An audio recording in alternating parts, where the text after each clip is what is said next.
Lawrence Taylor worked as an air traffic controller in San Jose, California on September 11th, 2001.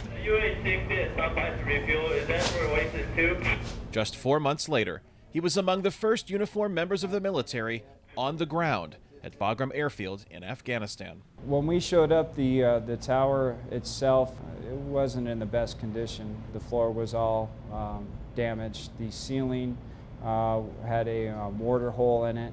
We came here with basically nothing, and we set up an air traffic control facility from the ground on up. The last place Master Sergeant Taylor expected to find himself. When I first met Taylor in May of 2002, serving with the U.S. Air National Guard in Afghanistan, flight operations at Bagram Airfield had picked up pace as about 7,500 service members were deployed to the country.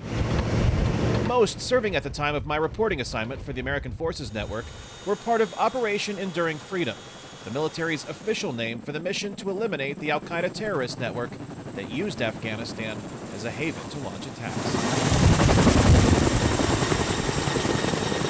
As a Guard unit going out and doing this stuff, this is the first time that we've ever done this.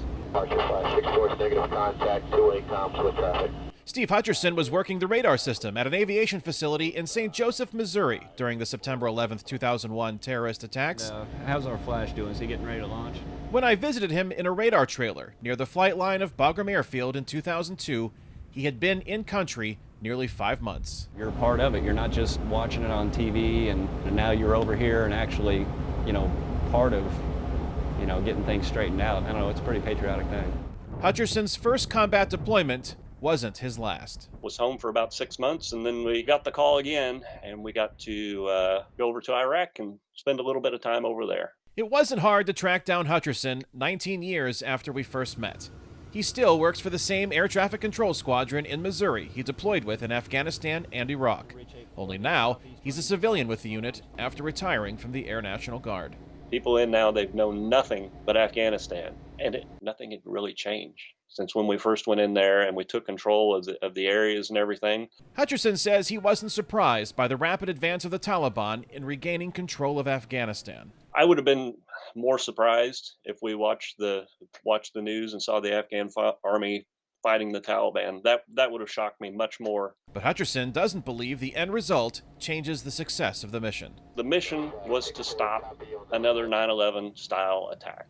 And it's been 20 years since it happened, and we haven't had one.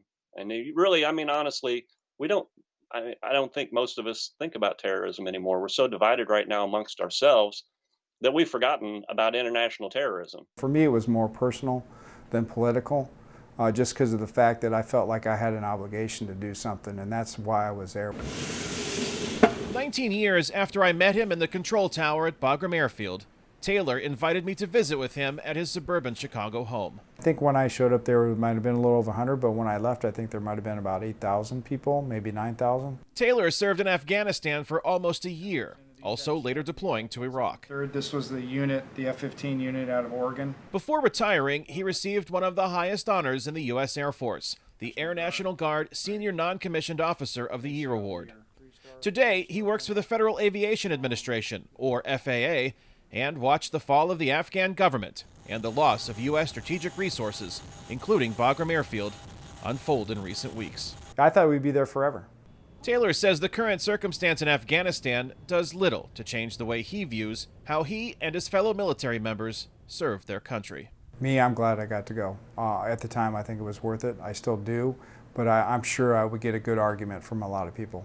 It's an argument that policymakers, politicians, historians, and voters will also debate for decades to come, as the U.S. involvement in Afghanistan closed amid the chaotic and dangerous evacuation of tens of thousands of U.S. citizens, troops, and their allies at the Kabul airport. Kane Fairbaugh, VOA News, Chicago, Illinois.